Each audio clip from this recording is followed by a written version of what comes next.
Minha história é a prova de que mesmo quando a vida parece querer nos destruir, é possível reconstruir tudo do zero, e com força ainda maior. Hoje, aos 32 anos, sou Julia Foster, analista de dados em uma das principais empresas de tecnologia de Orlando, Flórida. O salário que recebo hoje supera qualquer sonho que ousei ter na infância, quando o mundo desabou sobre mim aos 9 anos. Minha mãe nos abandonou depois de um divórcio arrasador, deixando meu pai e eu para enfrentar sozinhos as consequências de uma vida desfeita. Mas eu me recusei a me render àquele abandono.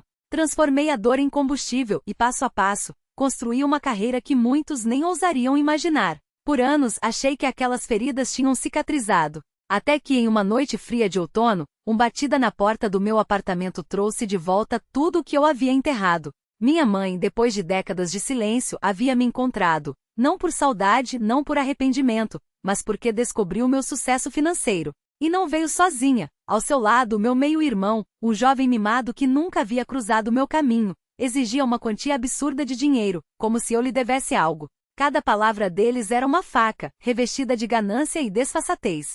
Não se tratava apenas de dinheiro. Era uma traição que reabriu cicatrizes que eu julgava fechadas para sempre. O que veio depois? Uma série de revelações que abalaram tudo o que eu acreditava sobre lealdade, amor e família. Se você já sentiu o gosto amargo da traição de alguém em quem confiava, compartilhe sua história nos comentários. Suas palavras têm valor e eu quero ouvi-las. Não se esqueça de se inscrever para acompanhar mais relatos reais como este, que mostram como a vida pode nos surpreender, para o bem e para o mal. Nunca imaginei que minha mãe voltaria à minha vida por causa do meu sucesso. Tudo mudou quando eu tinha 9 anos, em Ohio. Marie Stone, minha mãe, desapareceu após o divórcio de meu pai, David Foster. Ela se tornou uma estranha dentro de casa, distante, fria, até que uma noite, simplesmente embalou suas coisas e sumiu. Meu pai só revelou depois que ela havia ido embora com outro homem, alguém que prometia uma vida mais fácil, mais brilhante. O divórcio foi rápido e ficamos nós dois, ele, um homem quebrado, e eu, uma criança confundida, em uma casa caindo aos pedaços, com contas atrasadas e um futuro incerto. Minha mãe não apenas nos deixou, ela apagou nossa existência. Reconstruiu a vida do outro lado do estado, casou-se novamente e teve outro filho, Caleb Grant, meu meio-irmão, de quem eu nem sabia da existência. Nunca ligou, nunca apareceu. O máximo que recebi era um cartão de aniversário por ano, com palavras curtas e impessoais que doíam mais do que qualquer silêncio. Enquanto isso, meu pai se desdobrava para nos manter de pé. Donos de um pequeno restaurante que mal dava lucro, ele trabalhava do amanhecer até a noite, cozinhando, limpando, atendendo clientes com olheiras fundas e mãos rachadas pelo esforço. Muitas vezes voltava para casa com menos de $50 no bolso, depois de pagar as despesas. O aluguel estava sempre atrasado, a geladeira quase vazia. Ele tentava esconder o desespero, mas eu via nos ombros curvados, nas pilhas de contas não pagas sobre a mesa. Aos 13 anos, não aguentava mais vê-lo lutar sozinho.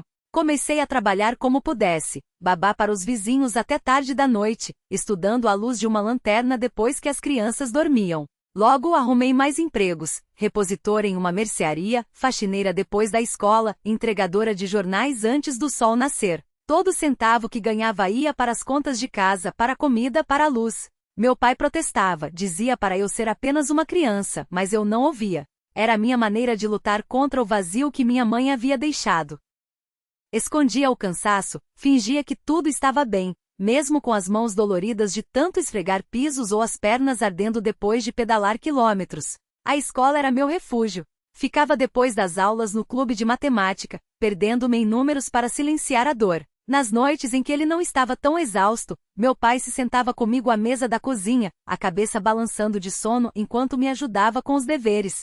Sempre me dizia que eu era mais forte do que imaginava, que poderia superar qualquer coisa. Suas palavras se tornaram minha armadura nos dias mais difíceis. Mas a ausência dela nunca parou de doer. Às vezes eu ficava olhando para suas fotos, me perguntando por que não havia sido suficiente para fazê-la ficar. Esses pensamentos me ocioam, então eu os afogava em trabalho e estudo.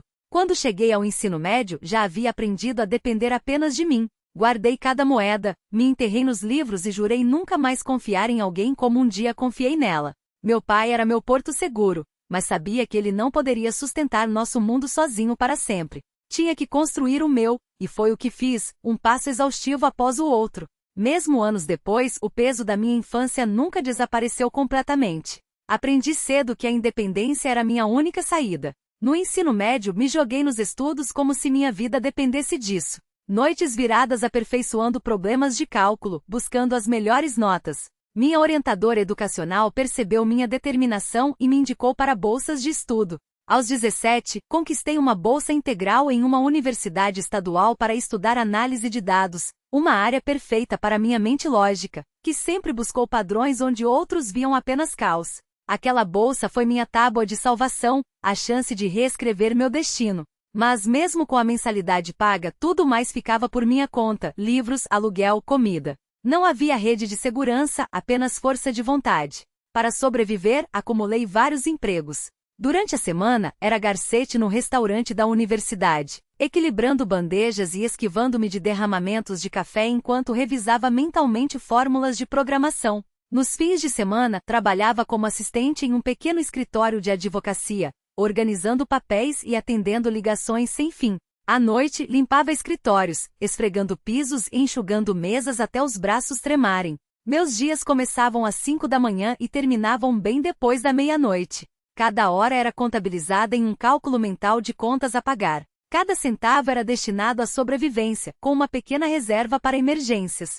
O cansaço era meu companheiro constante, mas a determinação também. Eu havia prometido a mim mesma que nunca seria definida pela dor do passado. A faculdade testou meus limites, mas também me moldou. Sobrecarreguei meu horário com disciplinas extras, participei de grupos de ciência de dados e, finalmente, conquistei um estágio de verão em uma startup de tecnologia que mudaria tudo. As demandas eram implacáveis, horas intermináveis analisando dados, mas cada desafio afiou minhas habilidades e me deu direção. Quando me formei, saí com um diploma, honras acadêmicas e uma proposta de emprego em Orlando, Flórida. Mudar para lá foi como entrar em um novo capítulo. Orlando, com seu crescente polo tecnológico, oferecia a chance de começar do zero. Comecei como analista júnior, me dedicando integralmente a cada projeto. 5 anos depois, já ocupava um cargo sênior, liderando iniciativas importantes e ganhando mais do que jamais imaginei possível, vindo de onde vim. Mesmo com todo o sucesso, meu pai nunca saía dos meus pensamentos. Ele havia dado tudo, seu suor, suas noites sem sono, seus sonhos. E eu nunca esqueceria disso. Meu pai nunca impediu de nada. Ele guardava cada carta não respondida, cada ligação que caía no vazio. Eu via as lágrimas nos olhos dele toda vez que o telefone permanecia mudo no Dia das Mães. Ele não a afastou, ela escolheu ir embora e nunca olhou para trás. Até hoje, a imagem dele sentando à mesa da cozinha, os ombros curvados sob o peso de uma ausência que ele nunca entendeu, ainda me queima por dentro. Mas ali estava ela com aquele sorriso ensaiado e os olhos úmidos no momento certo, como se estivesse lendo um roteiro. Eu tentei, Júlia. Você não faz ideia do quanto doeu ficar longe. Sua voz tremia, mas seus dedos, perfeitamente manicurados, brincavam com a xícara de café como se estivessem em um almoço de negócios. Cada palavra era calculada, cada pausa, um gancho para fisgar minha culpa. Caleb, enquanto isso, nem se dava ao trabalho de disfarçar o tédio. Seu polegar deslizava pela tela do celular, os lábios torcidos em um sorriso de desdém. Você não vai acreditar no que a faculdade está cobrando por um quarto decente, ele soltou, sem nem erguer os olhos. É quase um roubo.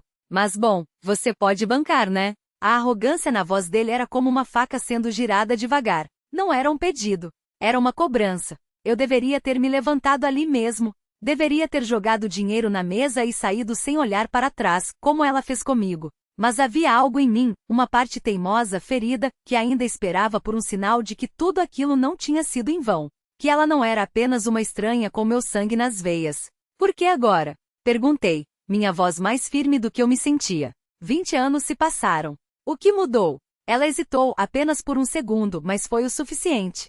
Seu sorriso vacilou e pela primeira vez, vi algo cru passar por seus olhos. Não era amor. Não era arrependimento. Era cálculo. Porque você finalmente pode nos ajudar, ela disse, baixando a voz como se estivesse compartilhando um segredo.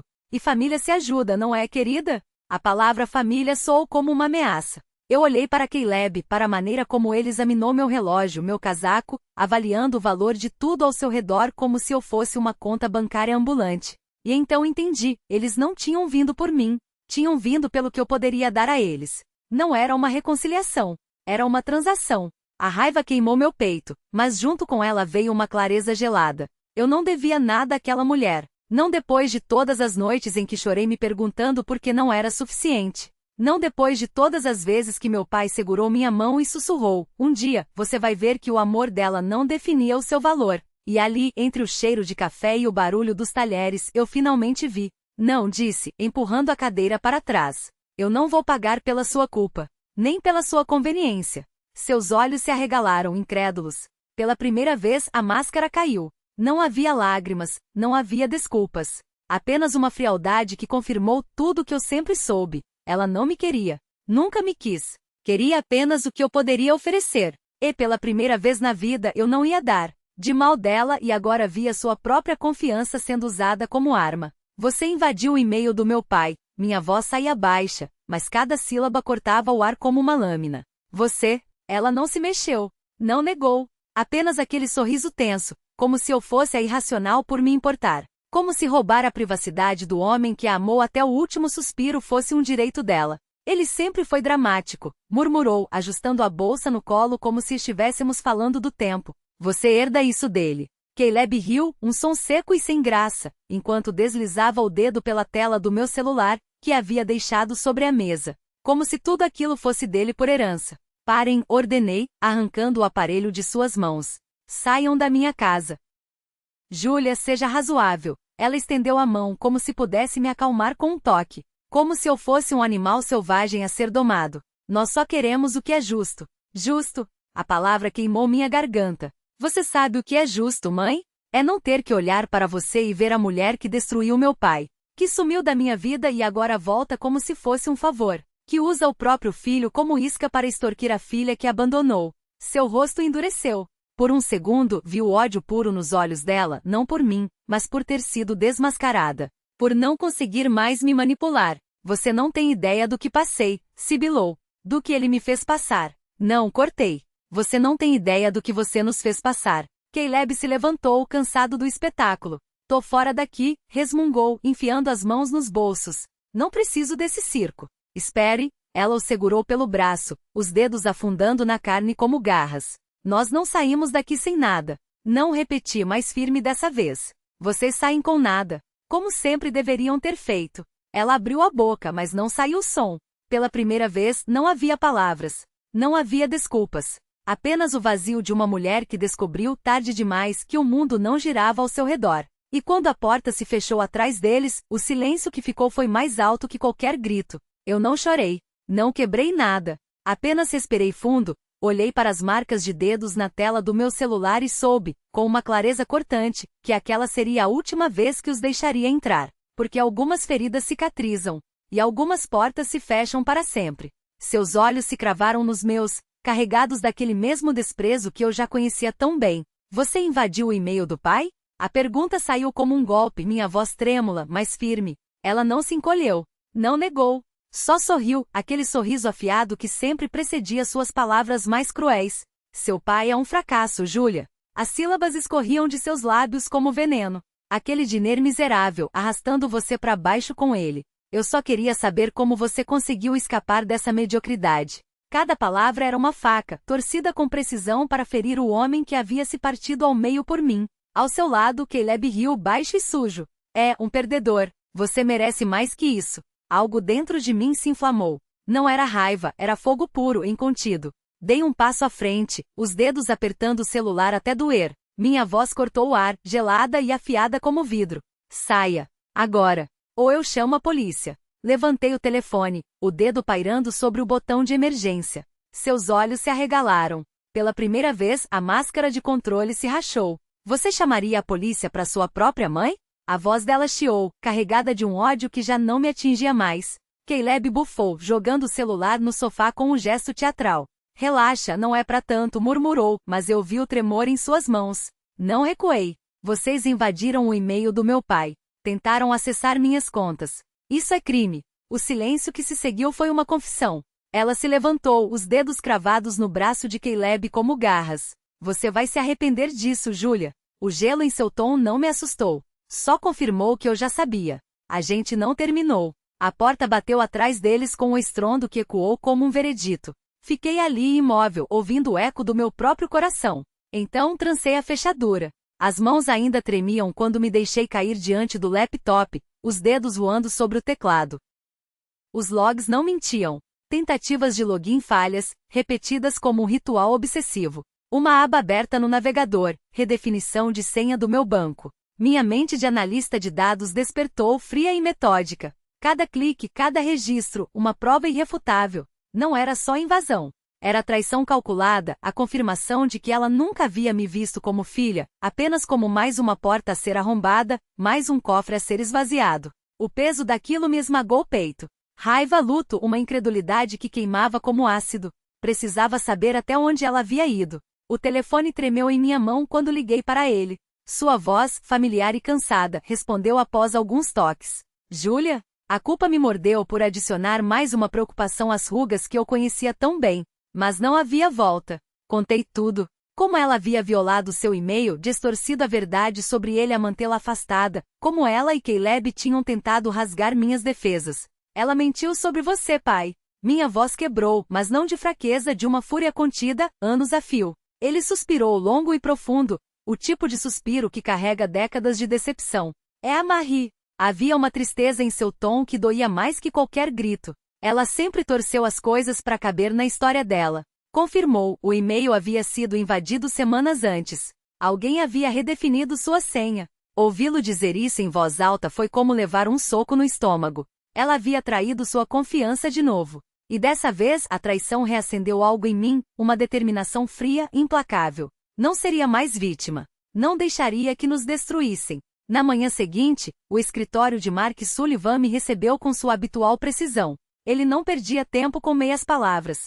Após analisar as capturas de tela, as mensagens encaminhadas, seu rosto se fechou. Isso é grave, Júlia. Juntos preenchemos os formulários no Tribunal de Orlando, detalhando cada invasão, cada tentativa de Caleb. O processo foi exaustivo, pilhas de papel, audiências intermináveis, Batmark nunca vacilou. Quando o juiz baixou o martelo, foi como se o ar voltasse aos meus pulmões pela primeira vez em meses. Uma ordem judicial permanente. Nenhum contato. Nenhuma aproximação. Uma barreira de concreto entre mim e o caos que eles carregavam. Mas a paz durou pouco. Dias depois, um alerta do banco vibrou em minha tela. Tentativa de transferência de $10.000. A autenticação em 2 fatores havia bloqueado. Não precisei investigar para saber de quem era a digital. Mesmo com a ordem, ela ainda esticava os dedos sujos em direção ao que não era dela. Meus sistemas estavam blindados, como analista eu havia os fortificado há muito tempo. Ver sua tentativa falhar me deu uma satisfação amarga, quase doce. Mas abaixo dela, algo mais pesado se instalou. Não era só sobre dinheiro. Era sobre o desejo dela de arrancar, peça por peça, a vida que eu havia construído com minhas próprias mãos. Mark agiu rápido. Mais um processo, mais uma camada de proteção. Se ela tentar de novo, vai enfrentar consequências reais, ele garantiu. 1 ano se passou. A poeira baixou. Minha rotina encontrou um novo ritmo, quieta e estável. Mas as mentiras dela tinham pernas longas. Quando os parentes dela descobriram, as ligações começaram a chegar. Foi tia Ruth quem finalmente quebrou o silêncio. Sua voz, baixa e carregada de culpa, ecoou pelo telefone. A Marie é assim desde criancinha. E então, como uma repentina enxurrada, vieram as histórias. Os empréstimos nunca pagos, as confianças quebradas, o rastro de destruição que ela deixava para trás. Cada palavra era um corte, mas também uma libertação. Sua traição não havia começado comigo. E pela primeira vez entendi, nunca havia sido sobre mim. Enquanto eu me reconstruía, eles afundavam. As mentiras deles os engoliram. Amigos viraram costas. Parentes cortaram laços. No final ficaram sozinhos, em uma cidade pequena, cercados pelos escombros das próprias escolhas.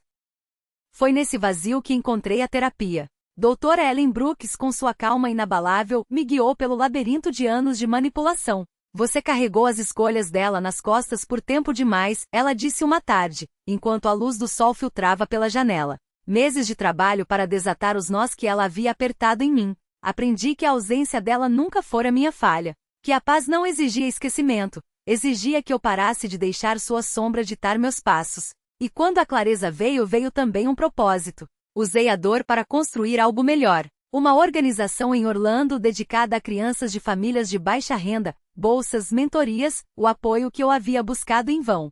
Cara, minha amiga e trabalhadora social incansável, embarcou comigo nessa jornada. Juntas, transformamos feridas em pontes. Porque algumas histórias não precisam se repetir. E a minha, finalmente, era só minha. A energia que nascia daquele propósito era elétrica, e Cara canalizou comigo como se fosse nossa própria corrente vital. Não era só trabalho, era uma missão tecida com as mãos de quem também acreditava que ninguém deveria crescer sentindo-se sozinho. Uma colega de luta, transformou pixels em esperança ao construir o site da organização, enquanto Ryan, meu vizinho de porta e de alma, levou nossa causa adiante como um incêndio controlado por suas conexões na comunidade. Cada gesto deles era um lembrete, as batalhas mais pesadas não precisam ser carregadas nas costas de um só. E no meio desse redemoinho de ação meu pai permaneceu. Sempre ele. Sempre presente. Suas visitas eram como âncoras firmes, silenciosas, cheias de um orgulho que não precisava de palavras. Os olhos dele brilhavam ao ver o que minhas mãos, minha dor e minha teimosia haviam construído. Não era o mesmo homem que eu conhecera na infância, nem eu era a mesma menina. Mas ali, naqueles momentos, éramos exatamente quem precisávamos ser. 2 sobreviventes que tinham aprendido a amar sem medir as cicatrizes. Depois vieram os outros. Carara, com sua risada que enchia qualquer sala. Nena, que via beleza até nas rachaduras. Ryan, que chegava com café e ficava até a madrugada ajudando a planejar o próximo passo. Eles não eram acidentes na minha vida, eram escolhas. Escolhas que eu fazia todos os dias ao deixar que ficassem, ao confiar que não iriam embora quando a estrada ficasse íngreme. Eles comemoravam cada vitória como se fosse deles, seguiam firme nos tropeços e, sem alarde, me ensinavam que lealdade não é um contrato. É um ato de coragem repetido infinitas vezes. Foi numa dessas noites, à mesa de jantar, entre pratos meio frios e histórias que se misturavam, que senti algo se acomodar dentro de mim. Uma certeza quieta, como a última peça de um quebra-cabeça encaixando sem barulho. Não era felicidade efêmera, era paz. A paz de saber que já tinha ali mesmo, o que muita gente passa a vida inteira procurando. Porque família não é um sobrenome, nem um laço de sangue que às vezes mais aprisiona do que une.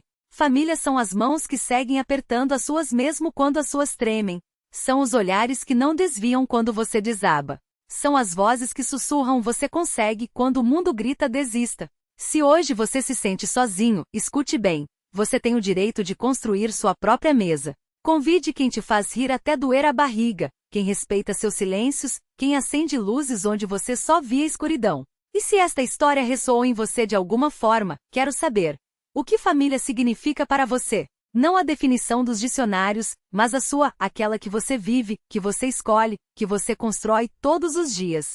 Deixe sua marca nos comentários. E se acredita que histórias como esta merecem ser ouvidas, junte-se a nós. O mundo precisa de mais mesas cheias, de mais mãos dadas, de mais corações que se reconhecem como lar.